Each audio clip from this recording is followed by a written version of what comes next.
हरियाणा विधानसभा चुनाव को लेकर आरोप प्रत्यारोप का दौर चल रहा है। लाजमी भी है, चुनावी मौसम है। विपक्षी दल सत्ता में बैठी बीजेपी पर आरोप मढ़ रहे हैं। बीजेपी विपक्षी दल के हर नेता के निशाने पर है। पूर्व मुख्यमंत्री और कांग्रेस के वरिष्ठ नेता भूपेंद्र सिंह हुड्डा ने बीजेपी पर चुनाव से पहले हारने का तंज कस दिया है।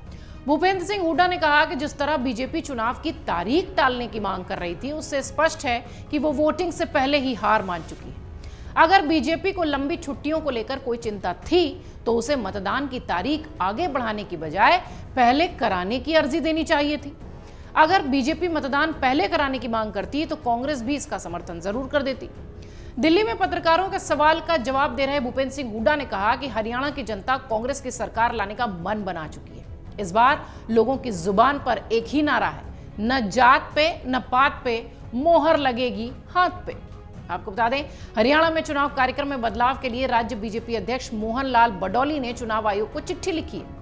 बीजेपी के प्रदेश के अध्यक्ष मोहन लाल बडौली ने यह तर्क दिया कि 1 अक्टूबर के आसपास वीकेंड और छुट्टियां हैं, इस कारण लोग बाहर घूमने जा सकते हैं, जिसका असर वोटिंग परसेंटेज पर पड़ सकता है। साथ ही उन्होंने अपनी चिट्ठी में यह भी कहा कि अगली तारीख निर्धारित करते समय यह ध्यान रखा जाएगा कि मतदान की तिथि से एक दिन पहले और मतदान के अगले दिन अवकाश न हो।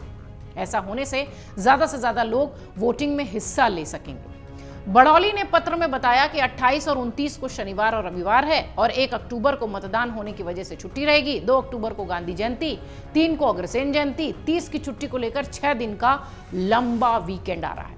ऐसे में लोग छुट्टियां मनाने प्रदेश के बाहर जा सकते हैं, जिसका असर वोटिंग परसेंटेज पर पड़ेगा।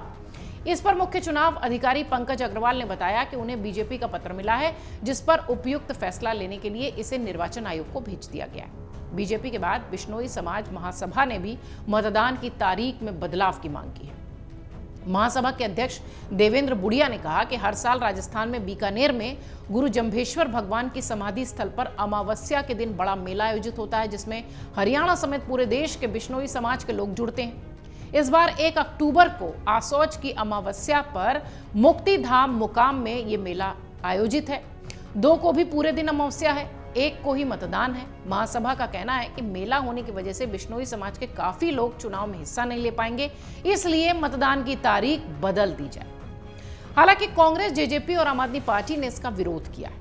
कांग्रेस ने अपने ट्वीट में लिखा है कि हरियाणा चुनाव में बीजेपी बुरी तरह से हार रही है और इस बात की रिपोर्ट पार्टी के नेताओं तक पहुंच गई है, इसलिए तरह तरह के हथकंडे अपनाए जा रहे हैं ताकि हार को टाला जा सके।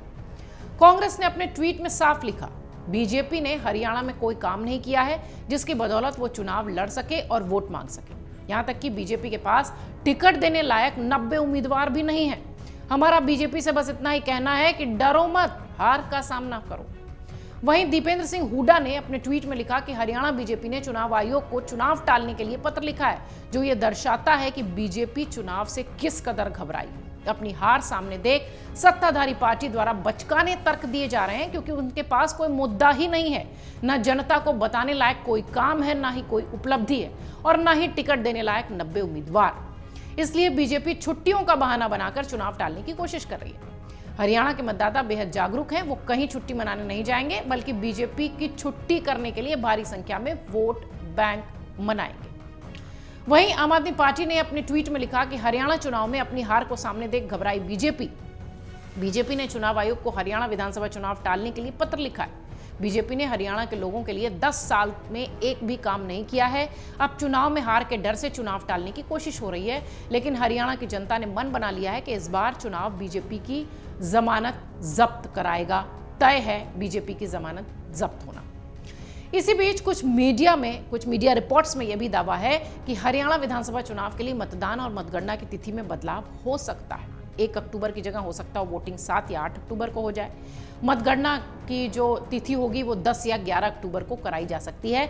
हालांकि ये सिर्फ चर्चा है। कुछ मीडिया रिपोर्ट्स इस तरीके की चिट्ठियों को लेकर ये दावा कर रही हैं।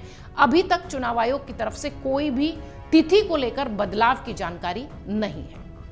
अगर आप ये वीडियो YouTube पर देख रहे हैं तो हमारे चैनल को सब्सक्राइब करें और बेल आइकन को दबाना ना भूलें। अगर आप Facebook पर ये वीडियो देख रहे हैं तो हमारे पेज को लाइक करें।